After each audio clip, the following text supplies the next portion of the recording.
Alors, aujourd'hui, pour le cours d'aujourd'hui, on va travailler sur les structures, comment utiliser des structures et enregistrer les informations de ces structures dans des fichiers texte.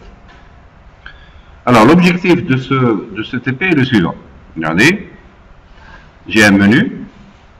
Si je tape 1, je vais ajouter un étudiant.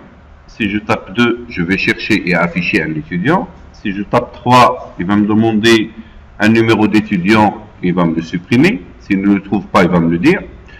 Et si je veux modifier un étudiant, il va me demander le numéro d'étudiant et les informations. Il va me demander, si je veux modifier, il va me demander le numéro d'étudiant à modifier. Et puis il va me demander les informations, les nouvelles informations. Et il va me modifier cet étudiant dans le fichier.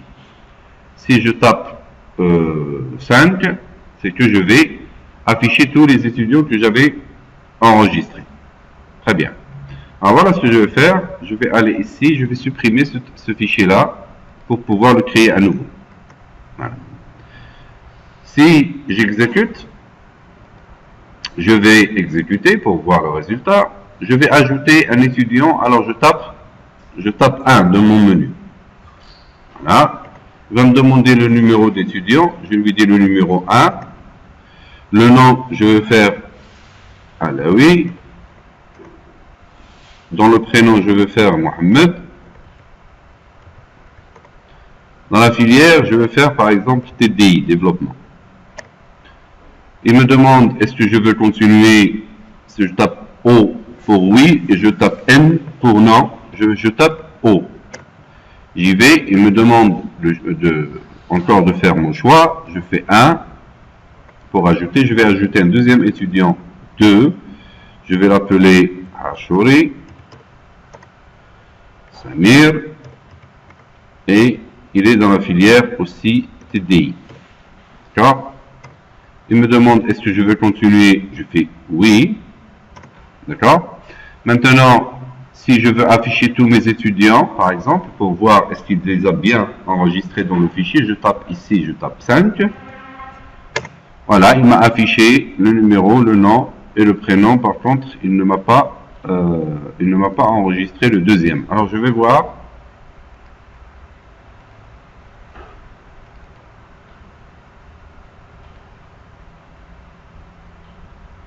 Je vais voir ce qui se passe.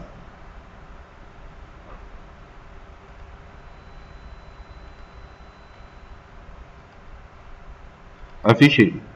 Alors je vais reprendre, j'ai corrigé quelques problèmes du programme. Je tape 5, il m'affiche la liste de tous mes. Alors si je veux rechercher, je fais oui pour continuer. Là, si je veux rechercher un étudiant, par exemple, je fais l'étudiant, rechercher étudiant, c'est 2. Je tape le numéro 1. Et là, il m'affiche les informations sur l'étudiant numéro 1. Je fais O. Je tape aussi recherche étudiant, c'est 2. Je mets l'étudiant numéro 2. Là, il m'affiche le deuxième numéro, le deuxième étudiant. Je fais O.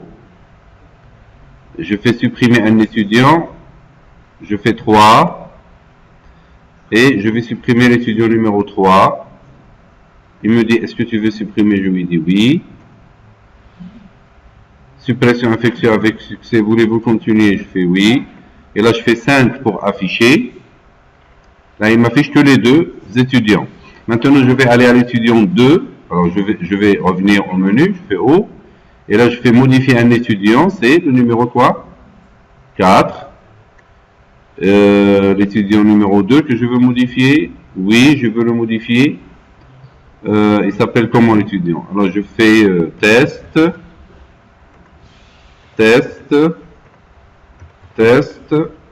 et je tape entrée. Il me dit modification effectuée avec succès. Je fais O et je fais 5 pour afficher les résultats. Et là il me fait test. Il m'a modifié le. Alors je fais O. Je tape 6. Voulez-vous continuer? Oui ou non? Bon, on s'en fout. Pour quitter, je ne l'ai pas programmé. Maintenant, comment ça va le programme qui effectue tout ça? Premièrement, j'ai créé une structure étudiant ici. Alors là, je vous conseille de faire la programmation au fur et à mesure. Vous arrêtez la vidéo si vous voulez. J'ai créé une structure étudiant qui a un entier numéro. Un nom, c'est une chaîne de caractères sur son caractère. Un prénom, c'est une chaîne de caractères sur son caractère. Et la filière, c'est une chaîne de caractères sur 50 caractères. Et j'ai déclaré une variable. Ici, j'ai déclaré une variable étude de type étudiant. C'est struct étudiant étude. Et tout mon programme, tout le programme que j'ai écrit, je l'ai écrit sous forme de fonction. D'accord? J'ai créé une petite fonction ici qui va me faire quoi? Qui va me chercher, c'est une fonction qui retourne un entier, qui va me chercher par le numéro et qui me retourne 1 s'il le trouve et 0 s'il ne le trouve pas. Ça va me servir dans l'ajout, c'est-à-dire je ne vais ajouter un étudiant que lorsque son numéro n'existe pas dans mon fichier. Ça va me servir dans la modification pour savoir est-ce qu'il existe ou est-ce qu'il n'existe pas avant de le modifier. Ça va me servir dans la suppression pour savoir ce que je veux, le numéro que je veux supprimer existe ou non. Et qu'est-ce que j'ai fait dans cette fonction? Je l'ai appelée rush. Il a comme paramètre une variable que j'ai appelée numRush de type entier. Là, j'ai ouvert un string qui s'appelle f. Alors, file étoile f. Et dans f, j'ai ouvert le fichier en lecture. C'est fopen. Alors, f égale à fopen. Ça, c'est le chemin du fichier. Comme mon fichier il est dans le même répertoire que l'exe de mon projet, je n'ai pas à lui donner un chemin physique. Il va accéder directement au fichier à côté. C'est pour cela que je ne trouve pas, par exemple, ces deux points, tout le chemin pour accéder à ce fichier. Mon fichier, il s'appelle étudiant.txt et je l'ouvre en lecture. Très bien. Qu'est-ce que je vais lui dire? J'ai ouvert un do, d'accord? Un do while not end of file. C'est-à-dire, je vais lire tant qu'il y ait une ligne dans le fichier. Ça me permet de me balader sur toutes les lignes du fichier. J'ouvre un do, j'ouvre la collade, voilà, vous voyez ici, et là, je vais la mettre, alors, qu'est-ce que j'ai fait? J'ai fait une bêtise.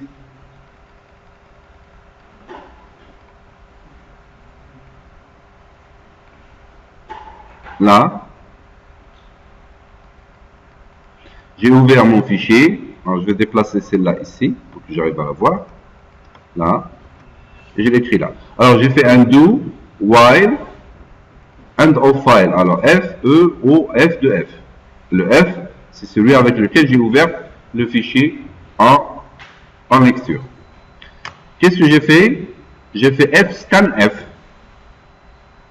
Cette instruction me permet de quoi? De lire une ligne à partir du fichier. Ça me permet de lire une ligne à partir du fichier. Je lui donne le string, c'est celui-là que j'ai fait dans le fopen, et je lui donne le format avec lequel je vais lire. Celui-là, il va me servir pour le numéro, c'est un entier. Pour lire une chaîne de caractères, c'est un pourcentage S, la même chose ici et la même chose là. Et je fais un pourcentage N. Alors, pour ceux qui n'arrivent pas à le voir, ça, c'est la même façon c'est le même format avec lequel j'ai écrit dans le fichier. C'est-à-dire que j'ai mis un pourcentage des espaces pour gérer les problèmes des chaînes de caractères, pour voir un séparateur. Ici, j'ai mis un espace, ici, j'ai mis un espace, et ici, j'ai mis un espace.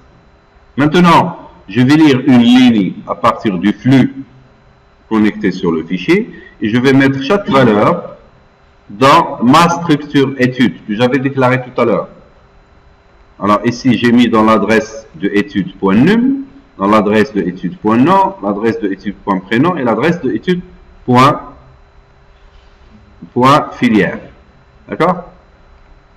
Ceci dit que, alors cette instruction-là, F flash de stdin, c'est pour libérer la mémoire. Ne vous cassez pas trop la tête, vous la mettez comme ça. Maintenant, à chaque ligne que je lis, chaque ligne, son numéro, il est dans étude, je remplis la structure ici. Et qu'est-ce que je fais? Si étude.num égale à num recherché. D'accord? Num recherché, c'est mon paramètre ici. Là. Qu'est-ce que je dois faire? Je vais fermer. Si il le trouve, je ferme mon fichier avec l'instruction fclose de f et je retourne 1. Ça marche? Après, ce que je vais faire, je vais déplacer un peu ça, pour que j'arrive à le voir. Voilà. Maintenant, si il fait le tour et il ne le trouve pas, parce que ce return-là, il vous fait sortir de la fonction. Return 1, il vous retourne l'entier que vous voulez. Mais, lorsqu'il exécute cette instruction return 1, il ne va pas exécuter cette partie-là. Maintenant, s'il fait tout le while et il ne le trouve pas, il va me fermer le fichier. Il va me retourner moins 1. Alors, je vous ai dit une bêtise tout à l'heure. Il me retourne 1 s'il le trouve, et il retourne moins 1 s'il ne le trouve pas. C'est bon? Alors, cette fonction-là, il me permet de savoir est-ce que le numéro, il existe dans le fichier ou non. Maintenant, pour l'ajout. Je l'ai appelé ajouter étudiant. J'ai ouvert un fichier de la même façon que tout à l'heure. J'ai déclaré une variable num. Et là, mon fichier f égale à f open, je l'ai ouvert en lecture-écriture. Et l'instruction que je fais, tout à l'heure j'ai mis R, là j'ai mis A. Quel est le comportement de cette instruction? S'il trouve le fichier, il va l'ouvrir. S'il trouve le fichier étudiant.txt, il va l'ouvrir. S'il ne le trouve pas, il va le créer à nouveau. S'il ne trouve pas dans le chemin que je lui ai donné, il va le créer. C'est ça, le mode d'ouverture A. Là, je lui demande de me donner printf entre le numéro du nouveau étudiant. Je lis la valeur avec scanf. C'est un entier, je le lis avec un format pourcentage D. Là, je libère la mémoire par peur qu'il rentre dans qu'il me fasse des comportements bizarres.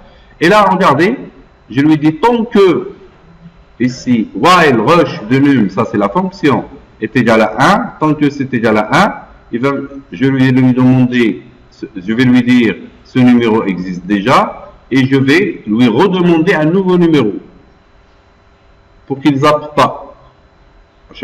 Chaque fois qu'il me donne un numéro qui existe, c'est-à-dire que la méthode ici, la fonction rush de num, celui que j'ai lu ici, est égal à 1, il va me demander encore une fois, il me dit celui-là il existe, il va me demander un numéro, il va le lire.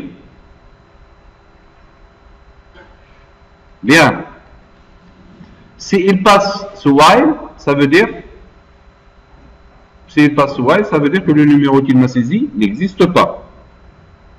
D'accord? Dans ce cas, je le remplis dans le champ num de la structure étude, que j'avais déclaré tout à l'heure. Je lui demande le nom. Alors, je vous rappelle que ici, j'ai déclaré le nom en tant que chaîne de caractères sur 100 caractères. Je la lis avec la méthode getS. Je libère la mémoire, parce que getS il pose un petit problème de mémoire. N'oubliez pas de mettre le flash. Je lui demande le prénom, je le lis de la même façon. Je lui demande la filière et je la lis de la même façon. Maintenant, à ce niveau-là, ma structure étude, elle est pleine. Elle est remplie. Qu'est-ce que je fais? Je vais écrire la ligne. Je vais écrire la ligne. Comment je fais pour écrire dans le fichier? Je fais printf. Ça, c'est le nom de ma variable que j'avais déclaré avec étoile file. Et j'écris la même façon que j'ai lu tout à l'heure, j'ai écrit ici pourcentage D espace, point virgule, pourcentage S espace, et ainsi de suite. Et je mets, ça c'est pour le retour à la ligne, pour qu'il m'écrive ligne par ligne, anti/n c'est pour retourner à la ligne. Et là il m'écrit les valeurs du numéro, du nom, du prénom et de la filière.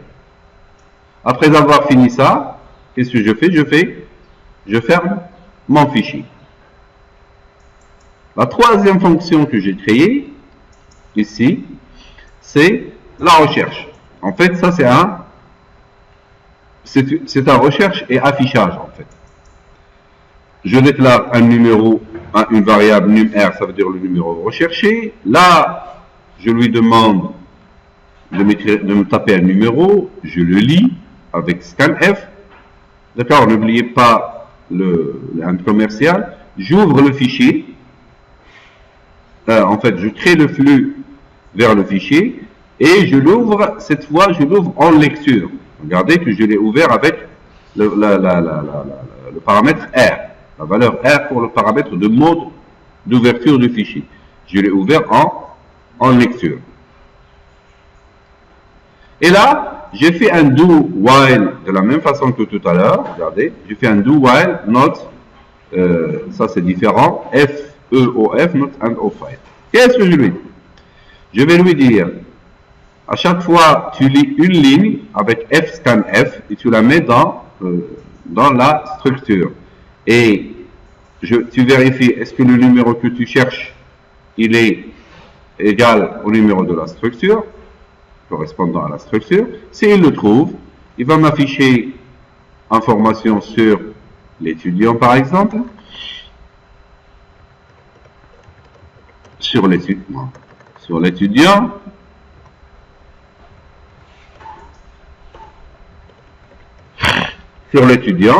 il va me faire, ça c'est un retour à la ligne, 2 fois, il va me faire le numéro, ça, alors l'anti/t, c'est pour faire de grands espaces, c'est des tabulations.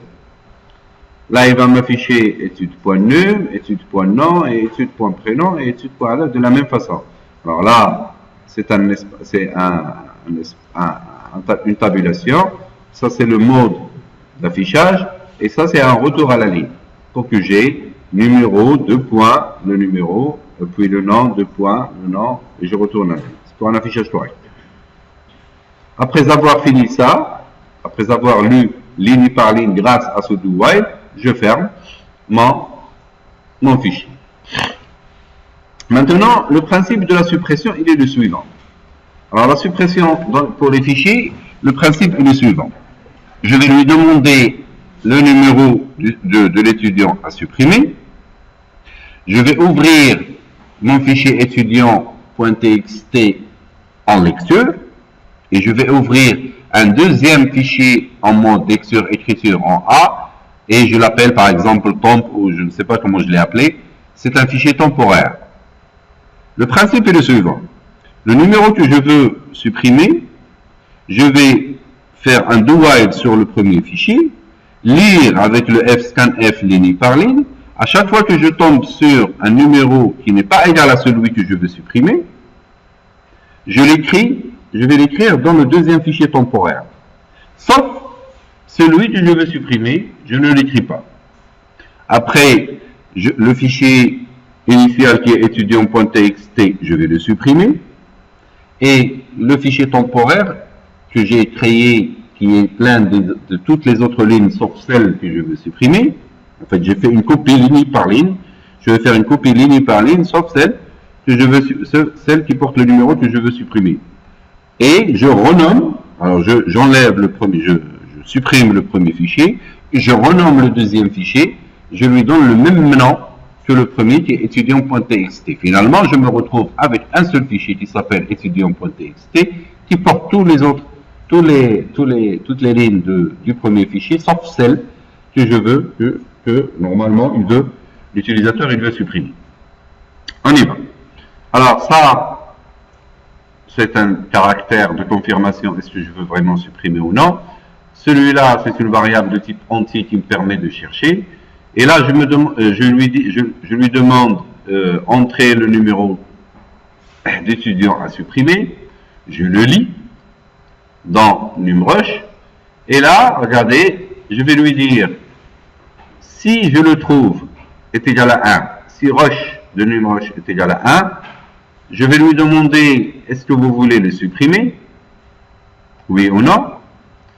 Je vais lire sa réponse dans ma variable rep, et je vais lui dire, si rep est égal à O minuscule, or rep est égal à O majuscule, là je vais attaquer la suppression.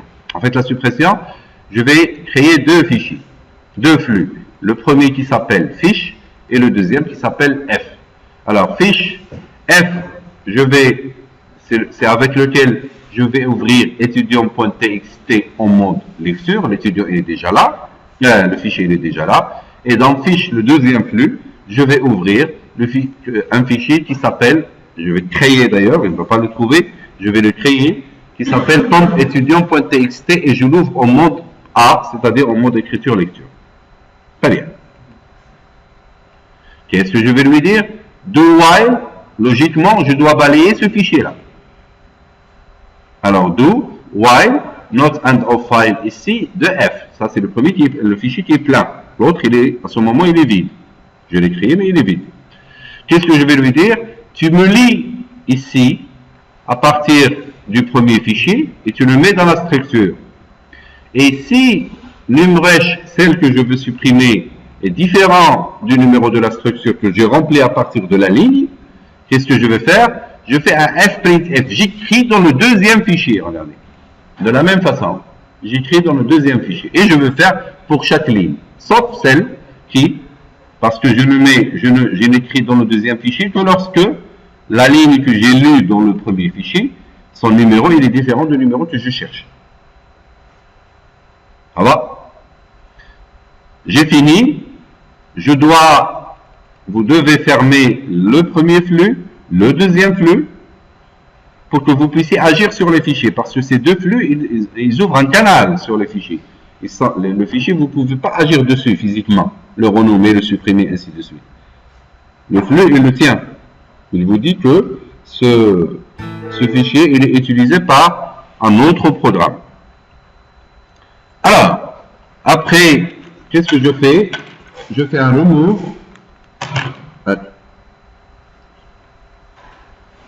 Après, qu'est-ce que je fais?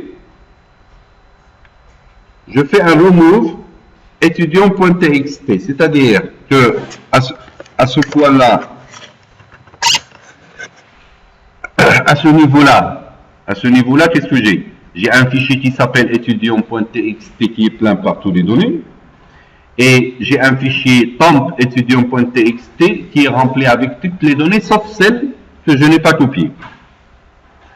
Maintenant, je vais supprimer le premier avec remove. Si vous voulez supprimer un fichier, c'est remove. Et je lui donne le nom du fichier ou le chemin du fichier. Et je vais renommer le fichier temp étudiant.txt et je lui donne le nouveau nom qui est étudiant.txt.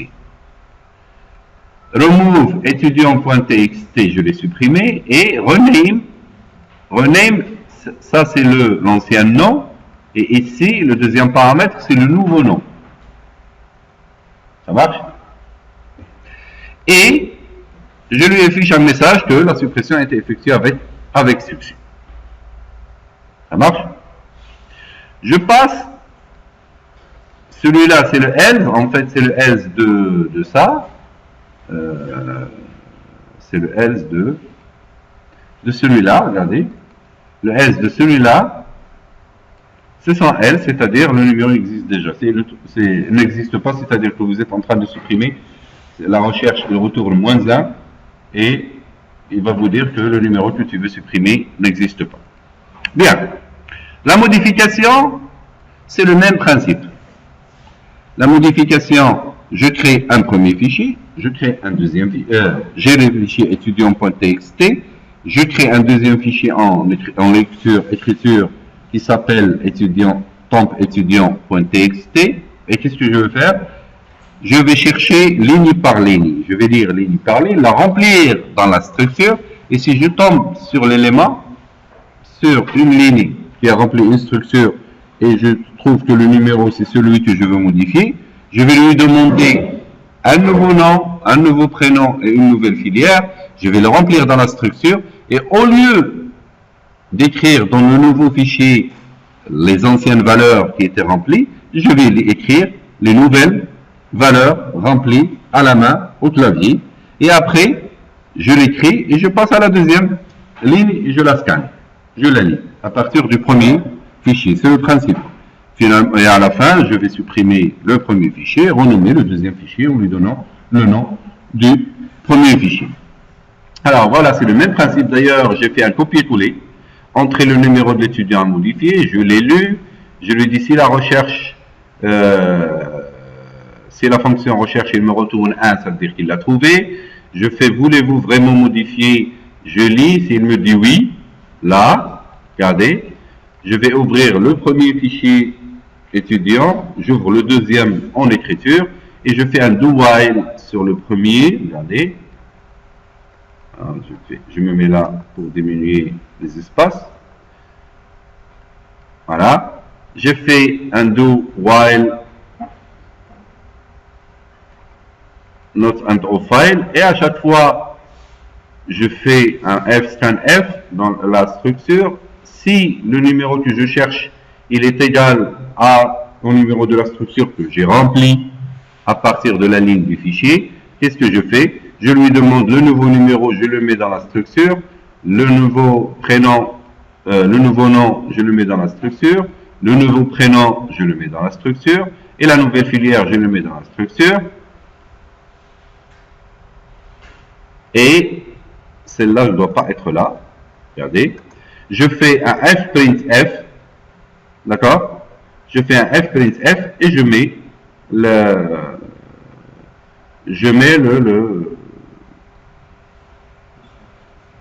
je fais un fprintf et j'écris dans le deuxième fichier qui est pointé sur, après avoir fini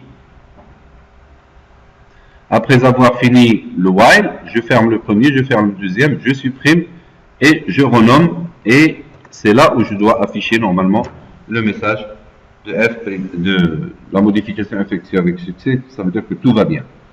Bien. Maintenant, le else, je vais lui dire la modification est annulée. Ou le numéro n'existe pas. Bien. Afficher tout, c'est simple. Je vais lire le fichier. Regardez. Ça, c'est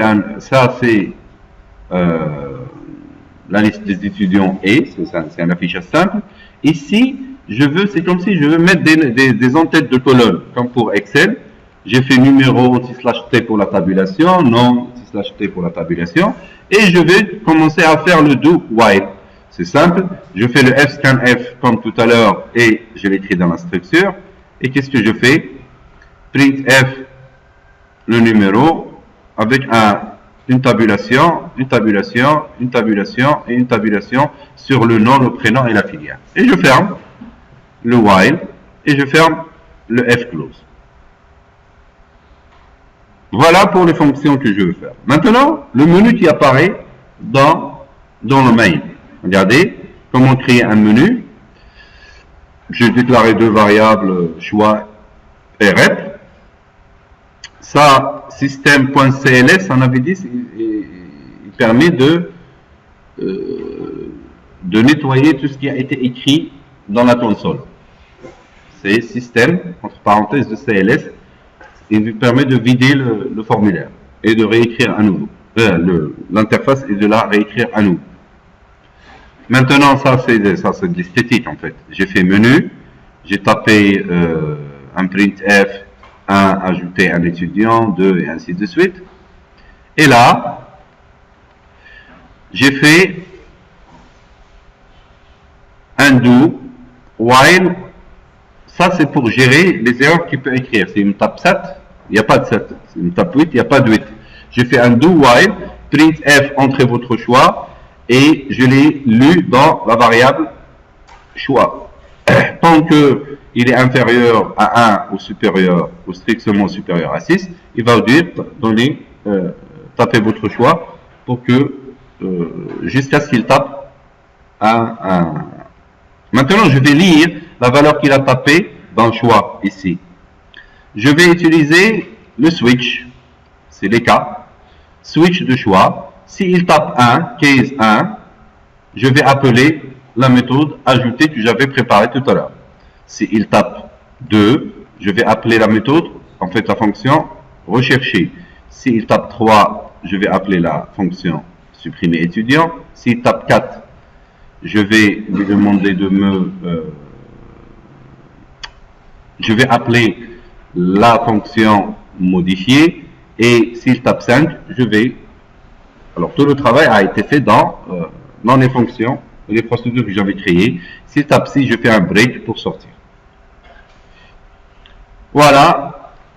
Et là, à chaque fois, je lui demande printf, voulez-vous continuer? Regardez, j'ai un do tout au début, regardez. Là, j'ai celui-là. J'ai un do qui commence au début. Tant que la réponse, voulez-vous continuer? Je lis la réponse dans la variable rep. Et tant que il tape O minuscule ou O majuscule, je vais lui réafficher le même menu. Voilà pour l'accès au fichier. Alors, ce qu'il faut retenir dans l'accès au fichier, c'est ça. En fait, ça, c'est la structure, vous le savez. Vous la connaissez. Pour déclarer un flux, je fais file étoile le nom du flux. Pour ouvrir le fichier et le mettre dans ce flux-là, je mets F, le nom du flux que j'avais déclaré avec le pointeur, et je fais fopen, et je lui donne le nom du fichier ou le chemin du fichier ici entre deux guillemets, virgule, et le mode d'ouverture. Ça, c'est pour écrire, pour lire à partir une ligne à partir d'un fichier, je fais fscanf, je lui donne le nom du flux, je lui donne le mode, le format de lecture, et je lui donne ici les variables dans lesquelles il va mettre chaque valeur, sachant que j'ai mis des séparateurs, point virgule, espace, point virgule, ici. Pour lire à partir d'un fichier, pour écrire dans un fichier, c'est fprintf de la même façon que tout à l'heure. Alors faites attention, le même format avec lequel vous écrivez, c'est le même format avec lequel vous devez lire le fichier. Vous vous rappelez tout à l'heure, on ne mettait pas des espaces, on lisait différemment de la façon qu'on écrivait, et ça nous posait un problème. Bon, le programme là, il est prêt, il faut faire attention lorsque vous l'écrivez. Pour fermer le flux sur le fichier, c'est close F. Alors, pour ouvrir un fichier, c'est quoi? C'est fopen. Pour le fermer, c'est fclose. Pour lire toutes les lignes d'un flux, on ouvrait un do while. Regardez ici, un do while, un do, et je fais ce que je veux à l'intérieur, et while différent de du flux que vous utilisez.